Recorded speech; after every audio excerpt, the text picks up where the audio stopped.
Goeiedag, mijn naam is Evan, ik ben immigratieprocureur hier in Amerika en ik wil je helpen om immigratiewet te verstaan.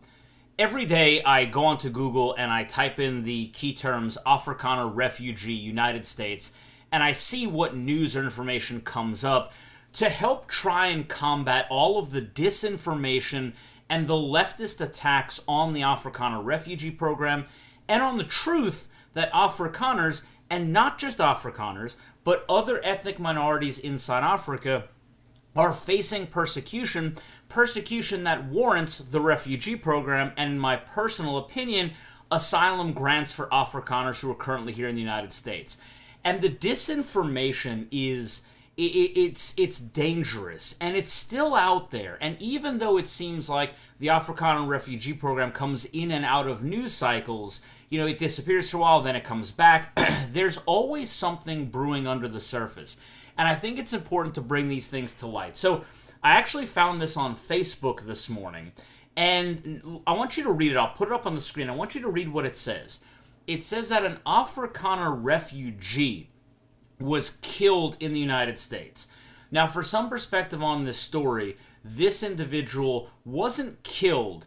He, apparently, from what I've read from multiple news articles, he was working with a firearm that he did not apparently believe was loaded or thought was unloaded, and it went off, and unfortunately, it killed him. Now, this is a terrible, terrible accident, but the way that it has been portrayed is, one, that an Afrikaner refugee was killed in the United States, which is, of course, meant to elicit fear and a response and to try and show you how horrible it is over here.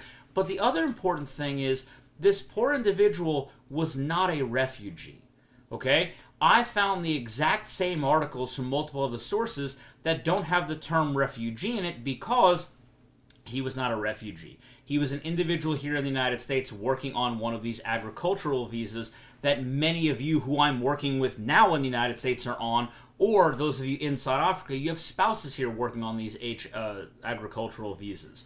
So the fact that there were Facebook posts that inserted the word refugee for no reason, on none of the articles that I've found on this poor individual, and by the way, my heart goes out to him and his family, because that's the second thing we're going to talk about. This is a terrible tragedy. But on every article I found, when I searched the individual's name, not one of them from any reputable source, like MSN, for example, or just news sources that you would go to on any given day, mentioned the word refugee. Only certain Facebook posts posted by individuals who then post the article insert the word refugee. Well, why would you do that? You would do that, of course, to elicit a response from Afrikaner refugees or for people who are trying to undermine or submarine the program in order to try and persuade you not to pursue this program if it's something you wanted to do. The other thing that this did is when people link to this article, the reason that the article gained some speed, because let's be honest, in all reality, accidental deaths in the United States are not news items. That just doesn't pop up. They're horrible, of course, for families and individuals, but it's not something that makes, mainstream media or, for me in Louisiana to hear about an individual working on an agricultural visa in another state that, unfortunately was killed by an accident. But why did this receive traction? Because the family wants to repatriate his remains, his body, back to South Africa to bury him. And they had a lot of very heartfelt pleas, this is where he grew up, this is where he was a boy, this is where he played, this is where we want him to be buried. Now, of course, what the comments on the left did, they took that and said, see, you want to flee South Africa, but you want to be buried there. So clearly this program is nonsense and it's BS. And let's be clear about this. One, stop using this family's grief for your nefarious motives to try and undermine the refugee program. All of us have consistently said, whether it's myself, Colonel Wyatt, other people here on YouTube or on social media, that there is a cadre of Afrikaners that will not and do not want to leave South Africa because it is your home. And in fact, I would go as far as to say that most, and I don't speak in absolutes, we talked about in the last video, but most Afrikaner refugees would much rather have never had to leave South Africa to come to the United States. Not that y'all don't love us, not that y'all don't want to be a part of us, but you have your own history, your own culture, your own way of life, which of course is very similar to ours, but to leave all that behind was a last resort. But there is a cadre of Afrikaners, whether that's Orania, Afroforums, a bunch of other people, that I have obscene amounts of respect for, because I am an advocate of an Afrikaner state, of an Afrikaner autonomous zone, because I think that is the only thing left that will help preserve the culture against a government that openly allows members within that government to chant for the ethnic cleansing of Afrikaners, for the killing of people of white European descent, calling for it. Maybe not at the moment, according to Malema, not yet, but it's something that he leaves on the table. And as a major player in South African politics and in the regering, in the government as a political party, that is terrifying. So, that doesn't undermine the risk of persecution or the threat of persecution in South Africa that a contingent of Afrikaners refuses to kowtow to that persecution. It doesn't mean it doesn't exist.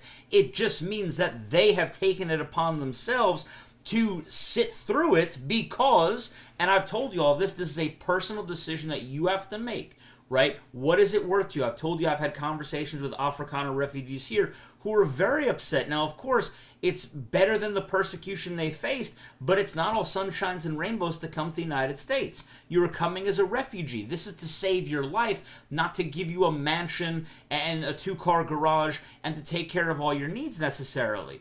But some people, and it is your right as a human being and self-determination to say, I either want to flee because I fear for my life, or I can still fear for my life, and I can still face persecution, but I can decide not to leave. I can decide to stand up and fight that, to stake my claim in the ground and say that this is the hill I choose to die on.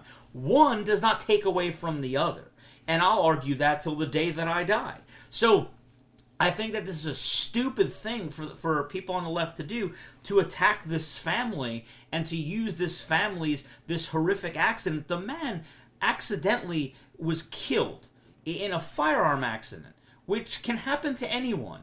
And all his family that remains in South Africa wants to do is to bring his remains back and bury him in his land, in his family's land, with his culture and his traditions and all of that. And they're raising money for it because it's not cheap. My father years ago passed away in Atlanta and he was buried in New York, and it was a hassle to fly him 2 hours, from 2 different states. So I could only imagine the cost involved of sending someone from the remains of someone from, the United States to South Africa. And the fact that they want to return him home does not undermine any refugee's claim or any asylee's claim. Right? Well, this is obscene, and all of this, none of this should have been turned into some kind of news story for political gain. And that's why I think I'm so livid about this and upset, because in none of the articles did you see the word refugee.